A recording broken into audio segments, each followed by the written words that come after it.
You are listening to the new man, beyond the macho jerk and the new age wimp. Your host is men's coach Tripp Lanier.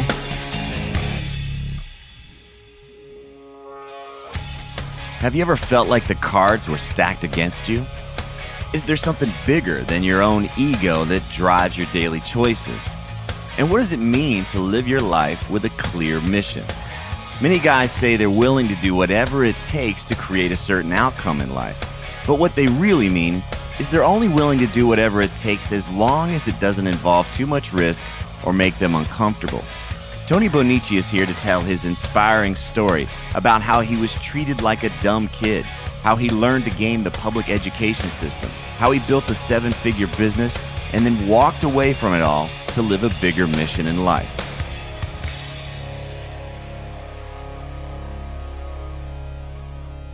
I wanted to talk about whatever it takes. That's what I've gotten about you. I've known you for a couple of years now, and I've learned about these different phases of your life, the challenges you've had as a young man, or as a boy, I should say, then professionally, then starting a family, then making a transition into coaching. And what I've gotten about you is that you're going to do whatever it takes in there, and that's what I wanted to draw out today. I don't think you need to do anything special other than just kind of share your story in there. But that's what I've always appreciated about you, and wanted to draw that out today. I would love if we would just kick off where you started as a boy. You had some challenges as a boy. What were those challenges that you had as a boy, other than being funny looking? Yeah, other than funny looking. By the way, I imagine we're going to give each other some shit through this interview, so I'll just lay it out there. Thank you. Please do. And back at you. So back in school, I went to public school, and I'm dyslexic and ADD. And back in the 70s, they didn't have those terms. So being put into a public school system that they wanted you to be in a certain way and learn in a certain way, that I was looked at as dumb, stupid, autistic, couldn't hold attention, and tossed around, pushed around by the system, trying to figure out what to do with me. Okay. When you talk about whatever it takes, that for me, that really learning how to get through the system as best as I could, and still look good, was what my goal was. What do you mean by that? So you had to, so get through the system. What does that mean? Get through, just basically get through school? Yeah, to get through school. In my mind, I needed to get a high school diploma, mm-hmm. and do it with a acceptable grade point average. And for me, that was a B average. Okay. So in your mind, you're thinking, all right, well, what were you thinking? Did you believe this stuff? Did you believe what they told you, that, or how they treated you? Like, were you saying, well, I must be stupid, or I must not have it together? What was your mindset at the time? Tripp, it was that I was a piece of shit. I didn't, I was dumb. I didn't belong. I come from being in an upraising where the home life was really about, deeply loving and deeply caring and living in your body and non-manipulation or that sort of thing. So I was beating myself up throughout the day as, when the teacher would ask you to come read in the front of the classroom. Okay. And that terrified me. Right. And so you were believing this stuff. There must be something wrong with me. I am stupid. Mm-hmm. So it wasn't like, wait a second, I know I'm not stupid. I'm just having a hard time here. You were believing basically what others were projecting onto you. Yes. I took it as truth. Okay. And yet there was still this part of you, I guess that's the part that's interesting to me, is like there was still a part of you. You didn't give up. There was still like, I'm still going to get through. I'm going to get my high school diploma. I'm going to move through here. I'm going to have a B average. Like you were still, were you that clear? At what point were you that clear that that's what you were going to do? Boy, that brings me back to when they put me into an autistic classroom at third grade or fourth grade. And it brought me to a big fuck you. of that. This is I'm gonna prove you wrong, even though you're saying I'm that way. Uh-huh. So it was like I needed to push against what I was being like the projections or the things people were telling me. So I pushed back against it. That means there was something there that says I'm not this way. That means there was something in you that said, wait a second, I'm not this way. I think that's so critical. Okay, so that was more unconscious. Uh-huh. That I wasn't conscious of it at the time, like you're saying that. And I say, yeah, of course, I knew there was something more. Yeah. But as a young boy, it was more survival to fit in. Okay, got it. So 3rd, 4th grade, you're like, fuck you, this isn't who I am, you're getting it wrong, and I'm going to show you. That was the motivation, is like, I'm going to show you that I can do this. Yeah, I'm going to prove you wrong. And how did you do that? You said you were going to get through this system. You're struggling with dyslexia, some form of ADD, and how do you do that? How does a young boy figure out how to game the system? So that's where the unconscious comes in. It's like that, by befriending the teacher and really getting them to like me, that there was some softness, or they wanted to, see me. They wanted to try and see me succeed. Some of them, and so I would, get into the ones that would be a little bit on the spark of, wow, this kid might not be totally dumb, and work with them in a relationship of getting through the system. So you knew that if you were going to get where you wanted, that you needed help, and you needed to work this. You needed to build relationships. Essentially, I know this wasn't very conscious at the time, but you realized that if you were going to do it, the teachers needed to be on your side to support you in that. Yes, okay. The counselors or the people that were testing me, not necessarily wouldn't. They're saying, well, he's dumb, and then Mr. O'Brien in 4th grade said, I see a spark in him, and I hear what you're saying. And so me being with Mr. O'Brien, he gave me that glimpse that I could get through this. Yeah, yeah. And how did that work? How did working with other teachers, were they giving you a break on things, or were they just spending more time with you? How did that look? So I'm going to say both. That before junior high and high school, it would be them supporting me, and then in high school, I started to like manipulate or befriend teachers' aides, and this is the one I don't want you to know. If I'd have a teacher's aide fill out all my grades or all my scores in history, and I wouldn't write a paper. So by figuring out how to get the things that I needed to get through it would be how I made it happen. Huh. And I'm imagining this starts to shape the worldview of a young man, which is that rules aren't necessarily what we're taught, that there's a game here, that there's a system here, and that if I can learn how to manipulate the system, I can get what I want. Yes. Yeah. Exactly. It is a game. Uh-huh.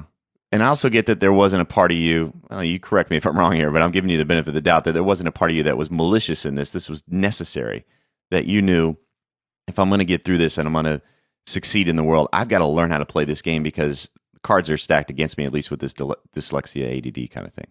Mm-hmm. Yeah, exactly. I can roll over and die, or I can, and give up, or I can figure out how to make this work to my advantage. Yeah. I mean, to me, the two key things is always look good and do your best to never look bad. And that was the game. Always look good. What do you mean? I don't want to pretend that I know what that means.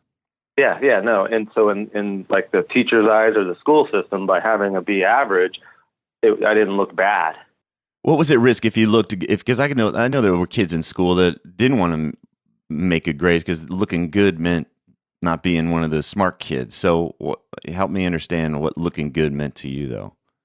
As you're saying that, so again, unconsciously, it was so that I would prove them wrong. Okay, looking good meant, hey, I am smart, and you're wrong. Yeah. Oh, yes. as you say, as we're talking about this right now, Tripp, it's like, again, it was very unconscious in doing it. And, it's bringing your, poking at it to bring the consciousness to it. Yep. It's very interesting, Yeah. Because I know for me, like looking good at that time, that was really important. Then it was also like not standing out. I didn't want to get picked on. It didn't have to do necessarily with grades. So my motivation was different. It was more about fitting in. And for years, what I'm getting about yours is like, I got to make sure I look smart. I got to prove these people wrong. I am smart. I'm going to show you. Yeah. Did you ever feel like you were smart? Did work in this system actually have you feel like you were smart, or did it just have you feel like you were playing the game better? I think it was that I was playing the game better, because I still couldn't read like all the rest of the kids, or I'd flip around my numbers and letters and spelt horribly. Still had a doubt that you were, am I really smart? I know I'm doing the game here, but I'm not sure if I'm actually smart. Yeah. And how'd you do in school? How'd you graduate? What did you end up with? 3.5 grade point average. Got through all 4 years of high school, and I did it. Did you graduate? Did you walk across the stage with a cap and gown? Oh, hell yeah! And did you flip birds to everybody, or what was your thing? No, I just wanted to get the fuck out of there. Okay. Like do the thing, and then literally by the third day after high school, I went to Wyoming to a trade school to build custom cars. What was different for you there? This was a different kind of school. This was a trade school. It wasn't so much about kind of retaining information and, proving that. I don't know. Were you still in that thing where you were proving you were smart, or did you have a different game at this time? I had a different game at the time, being at 15 when I bought my first car or truck. I started customizing it and tricking it out, pimping the ride, and by 18, it was in Truckin' Magazine, and already won a bunch of car shows, and so my physical, when I'm working with my hands and doing that, it really was like, I knew I was stimulated by it because it was tactile, and so going to Wyoming to the trade school, it was all hands on. Okay. And so what was it like there? Did you feel confident, like you were in your element? I know cars, I know trucks, I know how to do things with my hands. Did you feel that confidence there? Yes, very much so. I was, I excelled at very, very high rates. Okay. Top of the class for that, and went on to, that's when the business started with building custom cars. Okay. Was the dumb thing still in there, or did this new experience start to kind of tamper that? No, the dumb thing is always I'm going to say the not good enough thing was always there, okay. And that it was still that after a high school you were supposed to go to either a college or something else to create a career, and so there was the fuck you, I can do this and get through that part of it. And it was still going off, but I wasn't listening to it as much, Okay. So you were still this comparison about this is who I am versus where I should be. And when you played that comparison, it seems like that's where this I'm not good enough and I'm not measuring up comes from. But if we just left you alone and let you go do your thing, working on trucks, that you were excelling there, you were fine. Yes. Okay. I think that's a big thing. I don't know how many people I talk to that, and this is true for me too. It's just like when I start to compare myself to others, as if there's a real way to compare. It's like that's where the not good enough stuff comes from, and I feel that toxicity and that shit come up instead of just kind of owning my game. This is me. This is my game. It's what I do. Yeah, it was pretty, predominant through my career, even as as moving into being an entrepreneur. That I wasn't just owning me; I was in that constant conflict and creating from that place.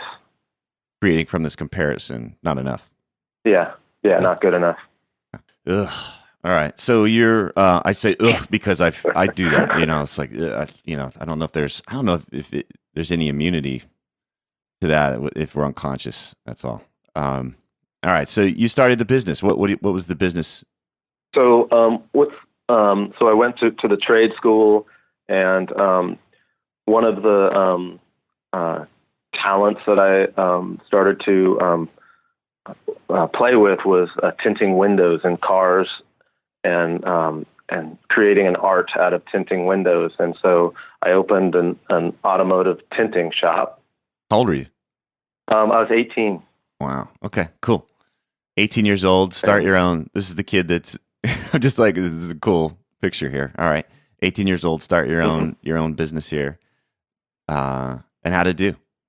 Well, that took me, on a 20-year journey with that business, and opened up, 5 other businesses, some similar to that, contracting business in California, and opened one in Hawaii with my brother.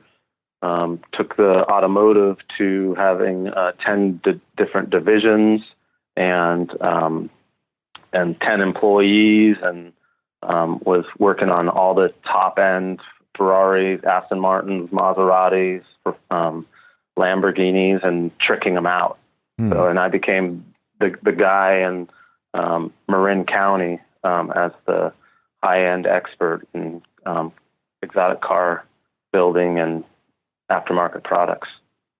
And how's that? Like, give me an idea of what your mindset is like through that period when people are bringing the most beautiful cars on the planet to you to work with. Just like were you finding peace of mind there? Was that enjoyable? It was for the first 10 years that it was very fun, and I was enamored by to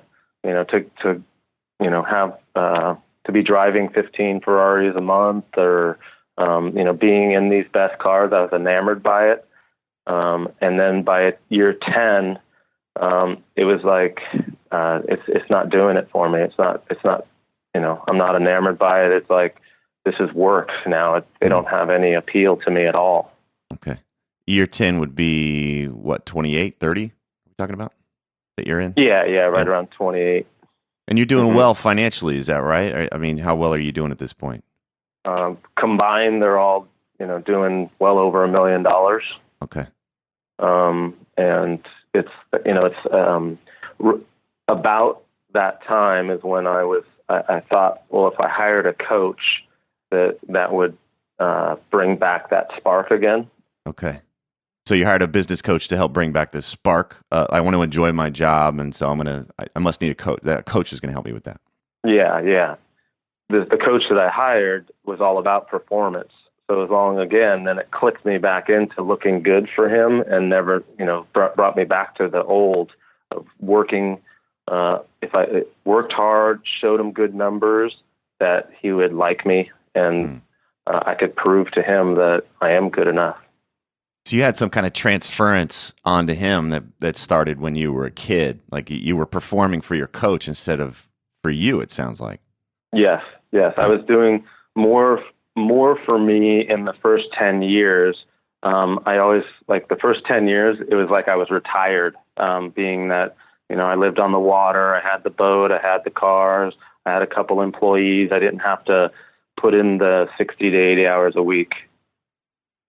And when I hired Chuck, it was like it all started to bring in take away the life that I can live and be looking good to him. So then I started working 60 to 80 hours a week, creating a 6,000 square foot facility and hiring more and more people. The numbers went up, but I was miserable. At what point did you realize this wasn't? How long did it take you to be like, wait a second, I think I just got on the wrong train here? It took, I would say, about 6 years. 6 years. Yep, I was just, because the numbers were going up really fast, and I was being like, all the people around me were like, "Ooh, look at him! Look at what he's." I looked really good, right? But deep inside of me, I was just being eaten up because my essence was being stuck. So you go from this place where things are pretty good. You were doing things for yourself. You're losing the spark. You hire a coach, and then the recipe becomes more. I must need more. I don't have enough of what's happening here. But underneath that, it wasn't just the stuff. It was the acknowledgement, the validation that came with it. Is that right? Yeah. Okay. The validation, that I was good enough.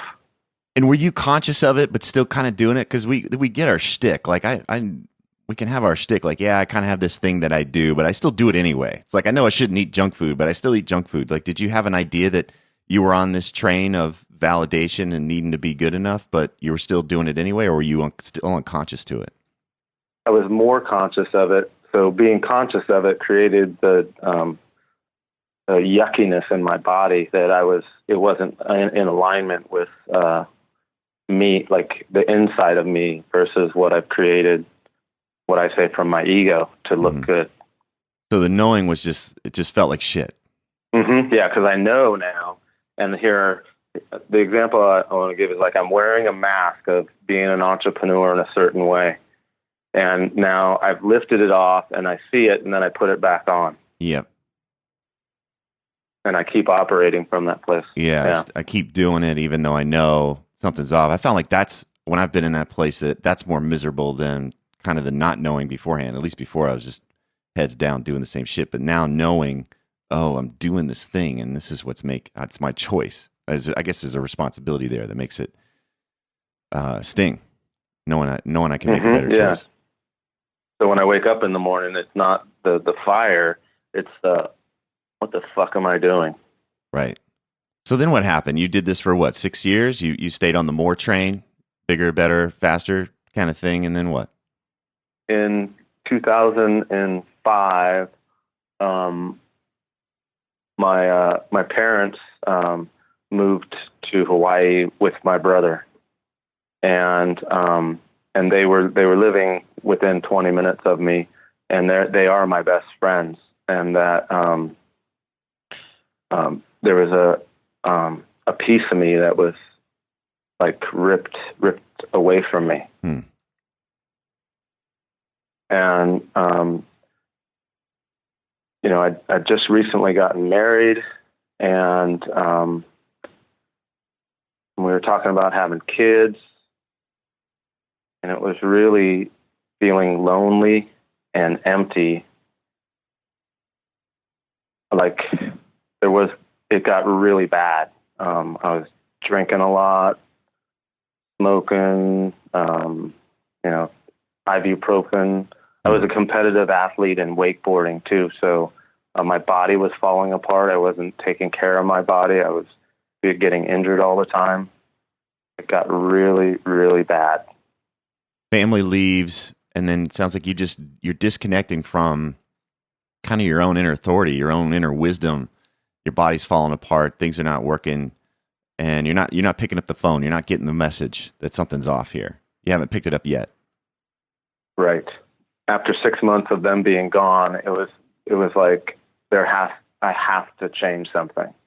So I talked to my wife and said, would you consider to relocate to Hawaii and make that shift to be closer to my parents and raise children in Hawaii?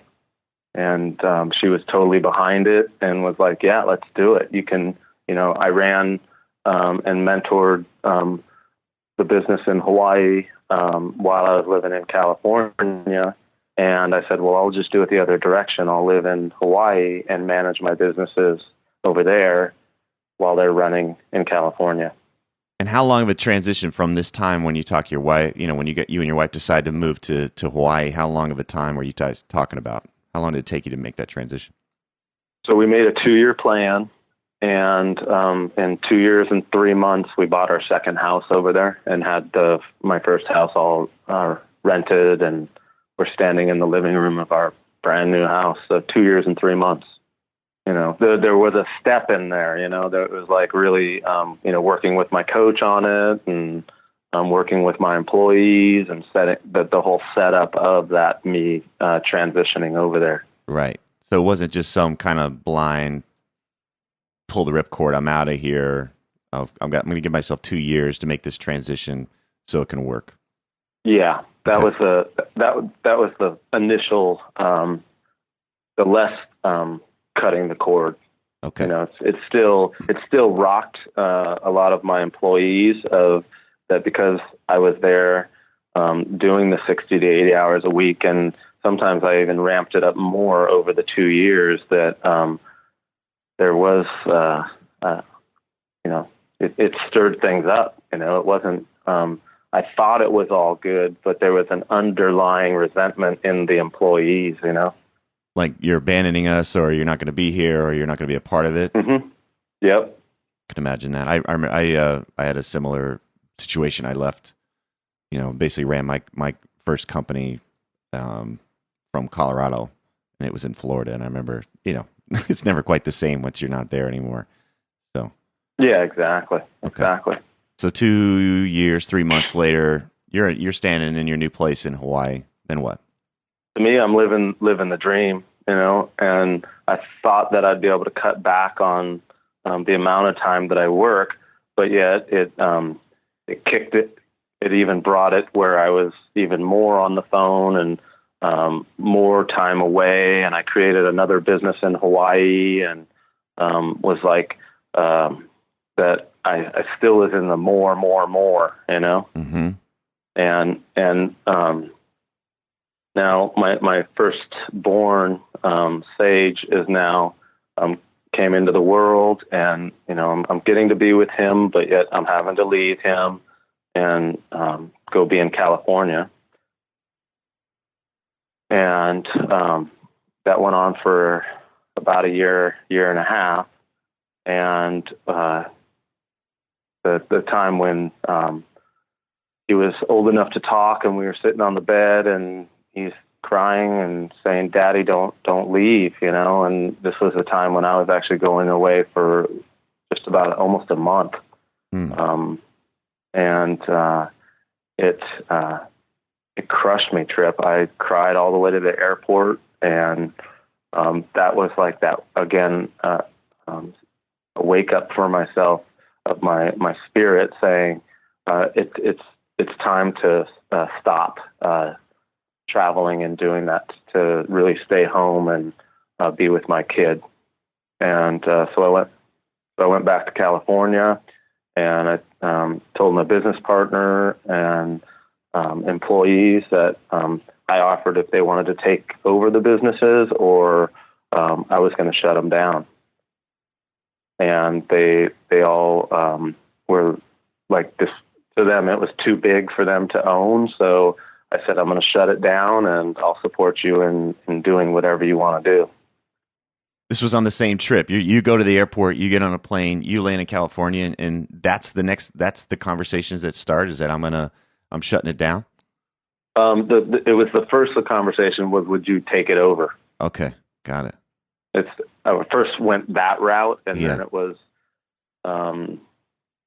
seeing that they weren't in a place to hold that the companies where they were at. It was like, okay, the option is then I'm going to shut them down. Okay. And you had a handful of businesses. You're bringing in 7 figures plus a year, and now it's time to just lock the doors. Does that make sense? You tell me. I'm like, no, who does that? I mean, really, it was like my mind was going crazy of, to hold on to this with all my, just grit it in. And I just kept holding that vision of my son, and, I mean, right now I can feel that. And it's like, I can go right there, chicken skin, where it's like, nothing is going to stop this train, Ooh. It was the pivotal turning point. So the next 6 months then was the process of locking the doors. Over there, it was a dojo, a judo. I teach judo to kids, and then also, the contracting business and the auto spa. Okay. So a variety of businesses all shutting down. I imagine this is an identity.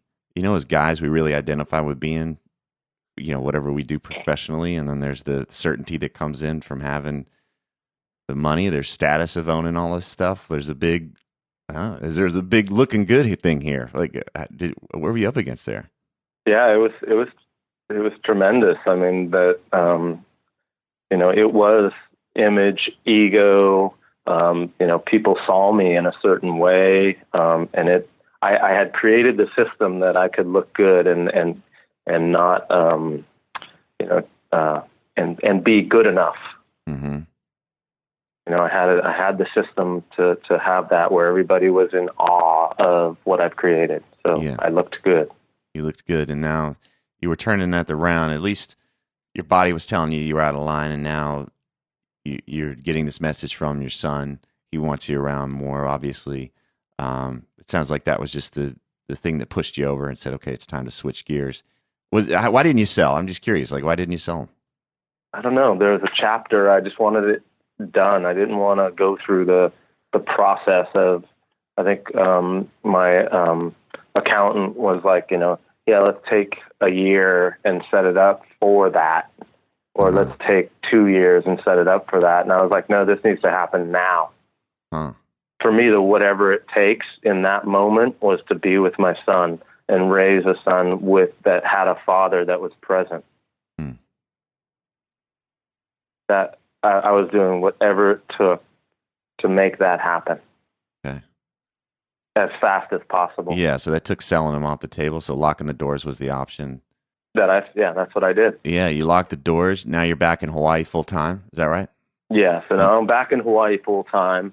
I'm getting to be with my kid. I have I'm doing business coaching, and then I still have a contracting business at the same time. And as the coaching business is growing, I needed to have another income coming in. So I still kept being a commercial and residential window tinner as a source of income as I grew my coaching and consulting practice. Uh-huh. Was there any doubt at time? Was there ever a point of like, what the hell did I do? Am I on the right track? Or did you feel, even though it was difficult, it was challenging, you felt like the right thing? Like, what was that like at that time?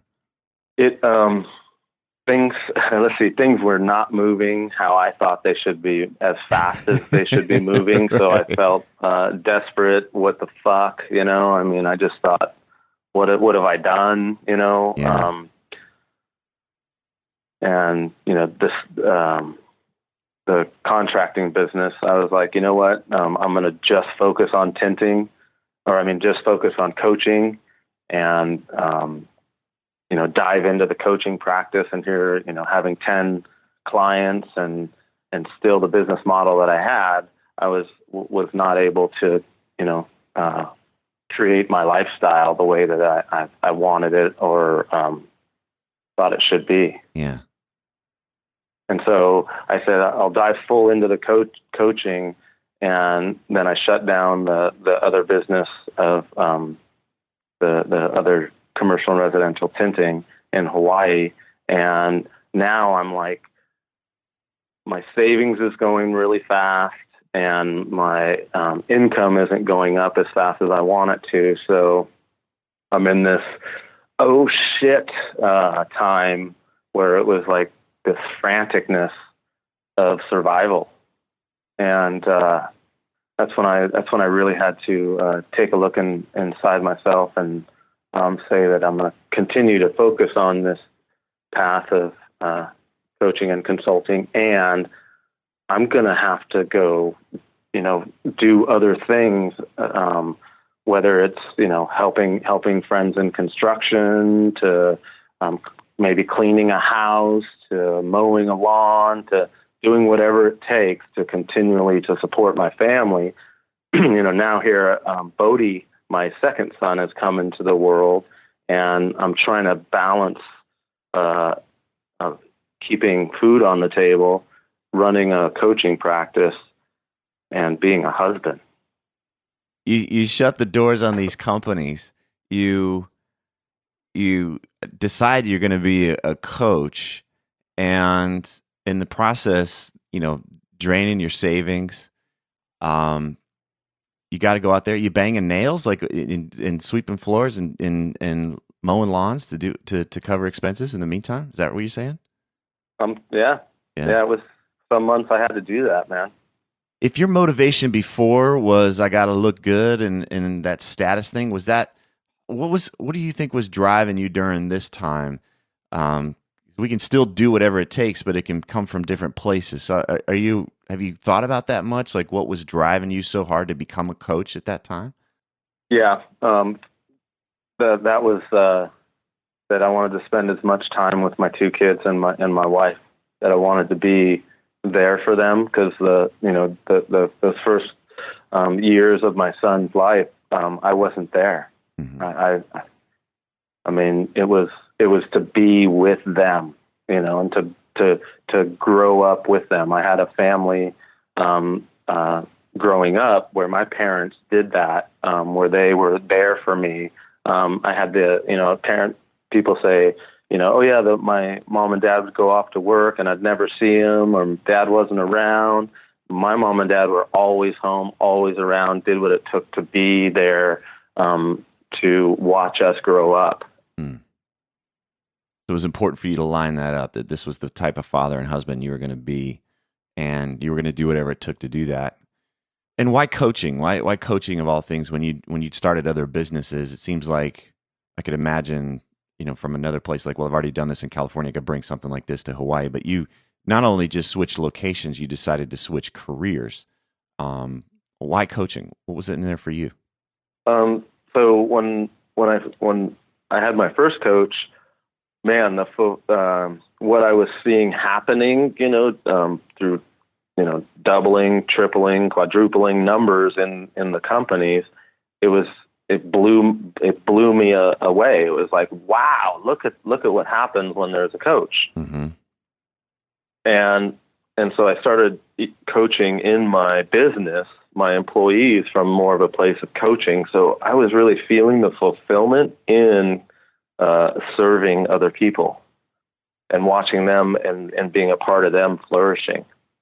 You had an experience of this. This was how you were managing and your employees and supporting them and empowering them, and that's where you were finding fulfillment. Less so much in kind of running the business, but more so in the relationship you have with your employees. So it sounds like you were going to take the best of that experience and say, I'm going to just focus on this. This is what I want to build my career around.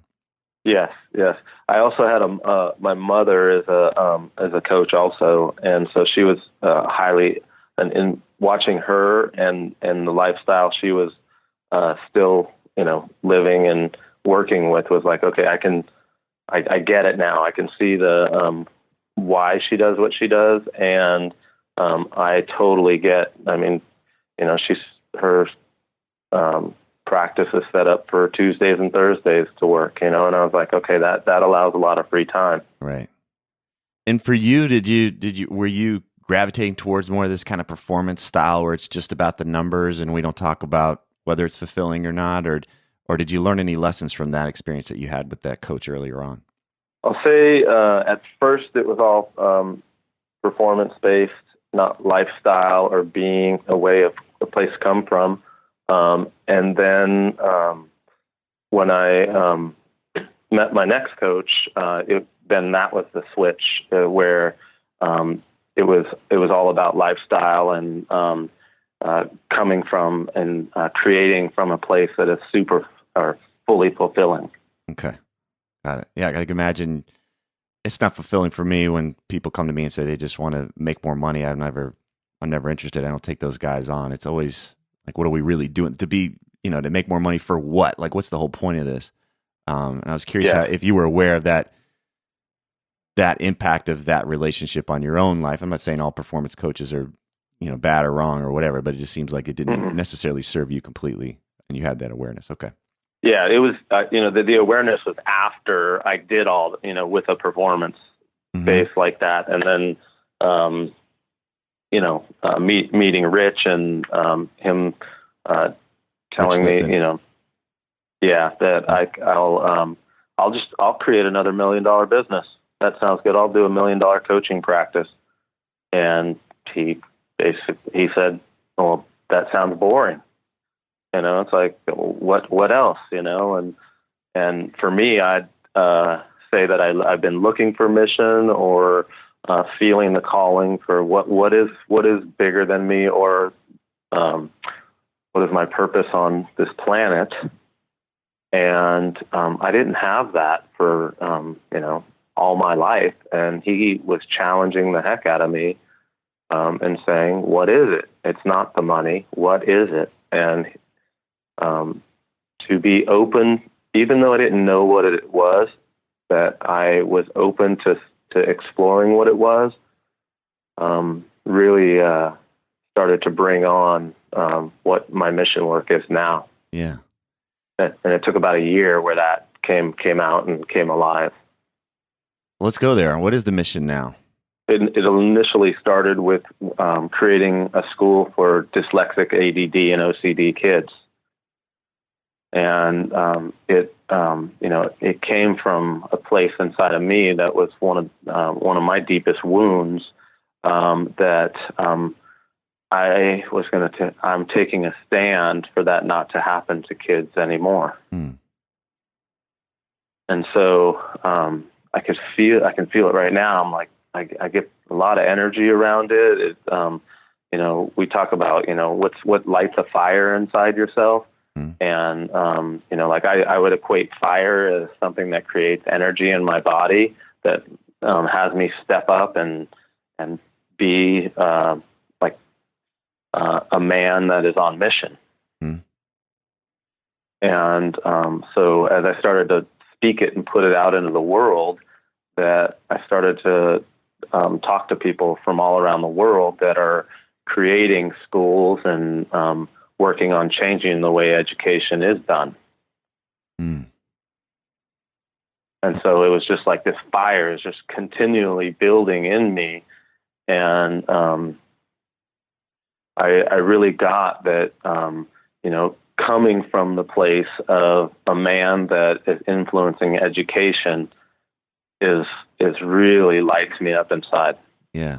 I hear this thing, this idea of purpose comes up a lot, and guys will tell me they don't know their purpose, but we're always living a purpose right now. And for a long time, it sounds like your purpose was to look good. That's what we've talked about, right? As you went through your day, there was choices. This is going to make me look good or not. And I think we're all doing some version of this. Is it going to make me look good? Is this going to keep me safe? Is this going to keep me comfortable? Is this going to whatever, right? But we're always living into some very simple purpose throughout our days. And then as we get older, or more conscious, whatever you want to say, like more aware, we start to ask better questions. We can start to challenge more of that kind of superficial purpose and get in touch with who we really are. And then it becomes more about, like, what do I really want? What am I really here to experience? What am I here to share? What am I here to give? And what I've found, and correct me if correct me if you think I'm wrong here, but we end up that our purpose becomes about, like, helping a version of ourselves, whether it was 5 minutes ago or 5 decades ago, where we have the most juice is trying to help that guy, trying to help ourselves. What was the school that I wish was around when I was a kid? What's the thing that I wish that I had? And that's where we can find that fire. And it's hard to find that fire if we can't relate to it. We can't put ourselves in that position and say, that's what I wish I had. And so I'm thinking about the guy that's listening right now that's kind of lost, or thinking he's lost, that chances are he wants to deeper down. He's going to end up doing something where he's going to find his fire. He's going to end up doing something that would have really helped him. Like I said, 5 minutes ago or 5 decades ago. There's some version of that in there where he's going to find his fire because he can really relate to that person. And that's what he wished that he had. Does that jive with you? Oh, man, that's very well said. Yes. And I'm the example of that, right? Being dyslexic and being in the school system and saying that's never going to happen again. Right. And it's just such a big, let's zoom out, right? Because if you look at the question, at first it was, what do I do to make sure I look good? And then it's a different question that we're living into now, which is, or for you, it's some version of what can I do that would have helped me? Different. Those are different. And I don't think the ego stuff ever goes away. I don't want to, my ego stuff is on fucking deck all day long. And Yep. But it's just recognizing, okay, thanks, I see you, I recognize you, and what's the deeper thing? What's the thing that's going to give me more fulfillment? Because you got a chance to live from that more superficial purpose throughout your life, and you realize that didn't really give you the fulfillment you were looking for. But here, when you tap into that deeper thing, this is where we find that fire, as you said, you're feeling it in your body. Yeah, and as you're saying that, it's like the businesses would be created from the ego. My first out of school and not looking bad is from my ego and saying this is how it's done. And as I get in touch, like you were saying, with the fire or your body, that gut instinct that is inside of you, that little voice that you hear every once in a while, that I pay attention to that so that I'm not always I'll watch listening to the not good enough or I have to look good, but that doesn't mean that I have to create or come from that place anymore. Right. It's there. It's always going to be there. That stuff's always going to be there. Yes. But I don't have to let it be the guy. Every day. Yeah. I don't have to let it be the chairman of the board, the guy who decides what happens. And I think that's what happens for most of our lives if we're not conscious, is that ego. And I think it's, kind of fear, scarcity based.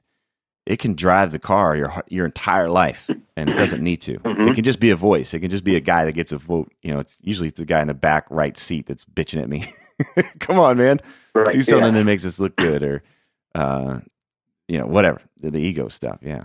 Mm-hmm. And then now, being that I'm aware of that taking place, that I can actually use the fear or feeling fear that my ego actually creates, so that I stay safe and that I don't actually move forward into something that may be from that place of mission or that my gut instinct is telling me I need to do. That I can come from that place more often. Yeah. I think it's so powerful to understand these motivations. That's why I've been asking you these questions throughout, is because I've known you long enough and known enough of your story to kind of understand that your life has shifted because you've been shifting more of your motivations, more of your come from. Yeah. And it's not so much about the doing, right? A guy out there might find that his mission is to go create a business. And it doesn't necessarily mean it's going to be egoic. It might be tied to that sense of mission that he's got here. So it's not so much the what we're creating, it's the where we're coming from. And it's essential to have people in our lives that can help us kind of figure out what that is and challenge us and support us when we're having that conversation. Yeah, I mean, Tripp, you've been a huge support to me over the last 2 years in that journey, as I've really leaned into this mission, and even into the coaching practice, where it does bring a lot of fear up in the body, and so to have a support team, coach, a community of people that can really be there for me has been critical in creating another company, coaching practice and consulting practice, to and being on mission and being in relationship with my family, and even taking care of my body. Yeah. Bottom line, it helps to have people around us to keep our head out of our ass. Bottom line, yes. Because I put my head in my ass a lot, it seems, and it's like, pull it out, man. Pull it out. Sometimes you got to whack me around, but it works. Yeah. And so give us an idea of where you are now. You're 2 years into this mission. What's happening for you now? So in putting it out there to the world, I've now met Dr. Layla, who has been working on a school project that has really just brought me in alignment with what I'm creating, and he's 30 years into it. And so it's one of the biggest projects that I've ever had and been a part of. We're right now raising $542 million for a school campus for kids on the Big Island of Hawaii that is going to change and be a model for the way education is done today. Wow. And so that's where I'm at right now. Is I'm looking and creating funding for that project. So right now you're in the process of raising $542 million for this campus to be built on the Big Island of Hawaii. And is it just about fundraising right now? Is that what the big challenge is? Yeah, I think it's. I would say that would be that's exactly where we're at. We have the land, we have the business, we have everything in place, and the funding is where we're at right now. And we're talking to people that are saying they're interested, but it's not confirmed yet. So I am looking for that. Yes. And so if a guy's out there listening right now and he wants to support, he wants to help you raise funds, or he wants to write a check to you, what's the best way to do that? Contact me either through email or a phone call would be fantastic, and I'd love to have a conversation with them. Okay. So as part of your coaching practice, part of the way that you integrate all of this work together, you're putting together a retreat in Hawaii. You're calling it the Limitless Success Adventure. Is that right? Yes. Okay. Tell us a bit about it. So the Limitless Success Adventure is going to be held in Hawaii at the Hapuna Prince Hotel. And, this... When's that happening? October 6th through the 9th, coming up in the beginning of October. Okay. And this is for people, entrepreneurs, and business men and women that, they're successful in what they've done, but yet something's off. They know there is something more, kind of very similar to what we've been talking about before my mission came in, what that would be, You want to, the workshop is for if you want a deeper connection with yourself, not only with other people, but also with your gut instinct, and going through experiences that really are going to activate and be able to separate those areas from the ego to your gut instinct to what your heart really wants and desires. Got it. And again, it sounds like what's the retreat that would have served you several years ago when you were on a path? It sounds like this is what you're creating here. Yeah, exactly. This is what as an entrepreneur myself, this is what I'd say. This is what I wish I had back in 1988. Wow. Okay, it's a while back. And so, how do we? If someone's listening right now and they're interested in this, how do they find more information about it? Yeah, so TonyBonnici.com is the my website, and there's a link right on there they can click on that'll take them right to it. Okay, and we'll have the link in the show notes here, TonyBonnici.com. Very cool. Excellent, thank you. Tony Bonnici, thanks so much for coming on, sharing your story today, pulling your head out of your ass long enough to have this conversation. Thank you for being my support in that. Well, you're my support in that too. You're the guy that calls me.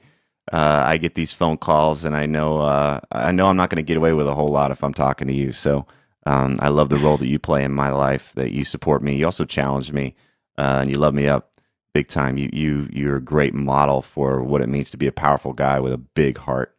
And I know you know how to get shit done. I know you know how to execute and perform in the world. But there's not a lot of guys like you that can do it with a big heart and have it line up for the right reasons. So I appreciate what you're doing, man. And I'm excited to see you create this school. Thank you, Tripp. Thank you.